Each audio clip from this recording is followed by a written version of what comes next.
have to look what is the cause and which are the cause for different imbalances. If we can find the cause of the imbalances, and then it's good to try to work with the cause of imbalances. We should not work only in the symptoms or on the effect.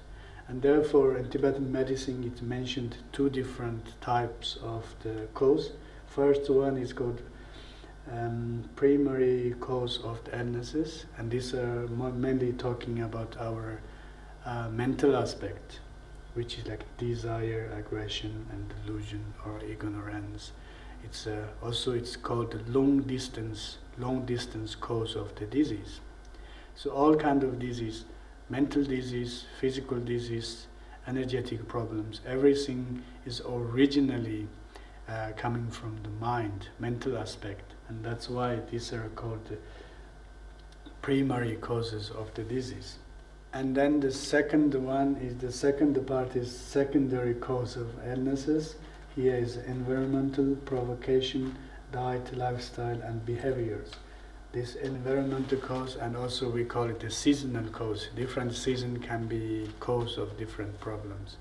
In the springtime, many people, they have allergy, and so that's why they have allergy, because of the spring, the season, and so on. So second one is provocation. Provocation, we are talking about, in provocation we are talking about the human's relationship toward the animals or the nature, especially for the nature. So if we destroy nature, or if we give more disturbance for the nature,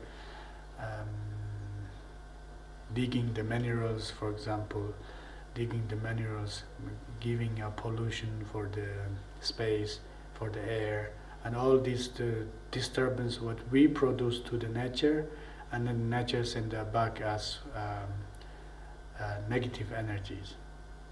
For instance, like big polluted cities, and many people they sick with asthma and bronchitis and so on. So that's also we could understand like a provocation.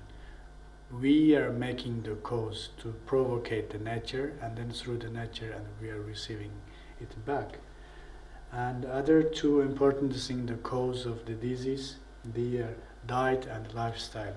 So we can see in this world there are so many diseases, especially like chronic disease, such as like tumor, cancer, heart attack, brain stroke, and blood disorders. And so many diseases are connected directly through the diet, directly connected with the diet, and also lifestyle. So most of people not moving enough, and or not doing enough movements, and so on. So that's why in Tibetan medicine these two are also very important. Normally people would think, when we have some very terrible disease like cancer, when people discover a cancer, they think, oh, what is the cause? And the disease is so terrible and so negative, and people try to search, oh, what is the cause? There must be some very serious, strong, or strange cause for this kind of disease. So in reality, these cause of this disease are not separated from our normal daily life. They are connected with our daily life. They are always connected with our lifestyle. They are always connected with our diet. And that's why traditional Tibetan medicine is called the Tseje Rikchil. That means the science of the life. And when we talk about the medicine, we have to know much better what is our life quality, or what is our lifestyle, or what is our diet. These normal things, this is very important. It is a science how to live, or how to have a better quality of life. And that's why, so in this case, the diet and lifestyle, it's very important. And imbalances here in this second branch tree is talking about locations of three humors, and where the flames present, and why body is there, and wind is there. And this explanation, it's more in the cosmology, like more macrocosm and microcosm. A human fetus, how it looks so similar, this planet. Planet is turning in this space, and that is holding up in the space. And also our human body, from the hip region, we are somehow like holding up in the space or in the air. And so this similarity between the wind and wind energy is holding up, and then like volcano and this kind of energy in the earth, like we have internally heat, like liver heat and so on. And then the phlegm part is more upper part of the body, so in the earth is like more superficial part of the planet, more like we could find more land and more water. And so the similarity between human fetus and the planet. So this is explanation about macrocosm and microcosm. And when we talk about three humors, and here is talking the three humors, pathological humors, and what are their pathways. So that means what are their circulations. And the three humors, they have very precise their own circulations. So they can circulate from body tissues or from internal organs and sense organs and so on. So here we see, for instance, this wind humor is circulating in the bones, ears, and the heart, and large intestine, and so on. And secondly, we see where the bile is circulating, bile circulation. So bile is circulating through the blood, perspiration, and from the eyes, and the liver, gallbladder, and small intestine, and so on. Phlegm circulation also through the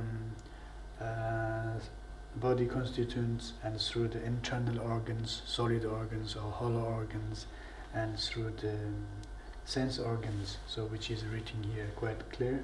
And all these are talking about circulations. We could call it like energetic circulation. It's not like blood circulation, it's a complete physical circulation, but in the energy aspect, these three humors, they have their own circulation. And that's why we call in this case the pathway. So here this one is talking about the three humors, how they are affecting to people according to different ages and how they are rising or manifesting in the different seasons and in different hours in the day.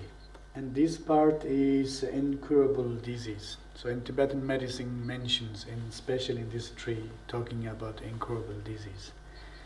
And this explanation, normally it is mentioned 9 types of incurable disease.